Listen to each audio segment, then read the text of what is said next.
गेल्या काही दिवसांपासून आंतरराष्ट्रीय स्तरावरती निर्माण झालेल्या परिस्थितीमुळे पेट्रोल आणि डिझेलच्या दरांमध्ये चढ उतार बघायला मिळतोय। आणि या सगळ्या पार्श्वभूमीवरती राज्यामध्ये इंधनाची टंचाई निर्माण होण्याच्या अफवा देखील पसरवल्या जात आहेत। मात्र महाराष्ट्रामध्ये पेट्रोल आणि डिझेलचा पुरेसा साठा उपलब्ध असल्याची माहिती राज्याचे अन्न, नागरी पुरवठा आणि ग्राहक संरक्षण मंत्री छगन भुजबळ यांनी दिली आहे। राज्यामध्ये कोणत्याही पद्धतीची इंधनाची टंचाई नाही, त्यामुळे नागरिकांनी भीतीपोटी अतिरिक्त पेट्रोल, डिझेल खरेदी करून साठवणूक करू नये असं आवाहन देखील भुजबळांनी केलं आहे।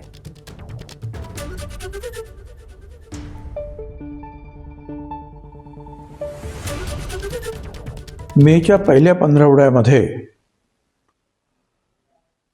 डिझेलची विक्री आपण 20% जास्त केली नेहमीपेक्षा, आणि पेट्रोलची जी आहे जवळजवळ 20.5% जास्त केलेली आहे। भीतीने लोक जे आहेत पेट्रोल डिझेलचा साठा करत आहेत। साठा आपला वाढलाय, आपण त्यांना जास्त उपलब्ध करून देतो आहोत। कुणी कॅन्स वगैरे भरून घेऊन जाऊ नये, पिंप वगैरे भरून ठेवू नये। दरम्यान पेट्रोल आणि डिझेलच्या टंचाईच्या संदर्भात आमदार अंबादास दानवे यांनी काय म्हटलंय आपण पाहूया। जनतेला आणि शेतकऱ्याला 24 तास रांगेमध्ये ठेवून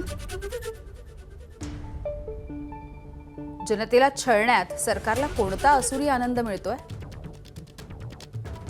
गुळगुळीत आणि निर्लज्ज बहाणे आता बंद करा। मुबलक इंधन मिळत असतं तर ऐन उन्हाळी खरडा सोडून रस्त्यावरती पळापळ करायला बळीराजाला वेळ लागलाय। तुमचे ते विमान फिरवून केलेले परदेश दौरे, डिजिटल इंडियाचे पोकळ ज्ञान आणि प्रत्यक्ष मैदानामध्ये पेट्रोल पंपाची केलेली ही छळछावणी, हाच का तुमचा मास्टर स्ट्रोक? अंबादास दानवे यांनी अशा पद्धतीने टीका केली आहे।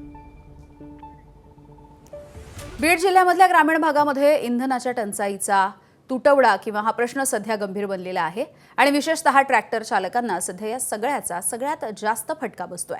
खरीपाच्या हंगामापूर्वी सध्या ट्रॅक्टरच्या माध्यमातून शेती काम सुरू आहे, परंतु मुबलक प्रमाणावरती डिझेल मिळत नसल्यामुळे शेतकऱ्यांसह ट्रॅक्टर चालकांना अडचणींचा सामना करावा लागतो। आष्टी तालुक्यामधल्या पेट्रोल पंपावरती कॅन घेऊन शेतकऱ्यांची रांग लागली। ट्रॅक्टर शेतामध्ये उभे असल्यामुळे शेतीची कामं खोळंबून गेली आहेत आणि त्यामुळे शेतकरी संतापले आहेत। पहिल्यापासून आलो आणि ट्रॅक्टर रानात बंद पडलं, ट्रॅक्टर आणता येणार इकडे म्हणून ड्रम घेऊन आलो। ड्रमात डिझेल द्यायनात आणि 10 लिटर देते एका ड्रममध्ये। आणि शेतकऱ्याची परिस्थिती भयानक आहे, कांद्याला नाही भाव। आणि मोदी म्हणतात सोनं नका घेऊ, आम्हाला सोनं घ्यायला पैसे नाहीत, पण डिझेल घ्यायला सगळं बारीला उभं राहावं लागतंय। 1000 रुपयाचं डिझेल इथे 9 लिटर। आता आम्ही डिझेल नाही, सरकारने एकदा डिझेल द्यावा, नाही तर मग शेतकऱ्याची काहीतरी सुविधा करावा। कसं आपण हेलिकॉप्टर पाठवून द्यावा ना, आमचं ट्रॅक्टर इथं उचलून आणून डिझेल भरून द्यावा, काहीतरी करावा। शेतकऱ्याची परिस्थिती भयानक आहे, बिकट आहे। शेतकरी परमेटा कोटीला आला।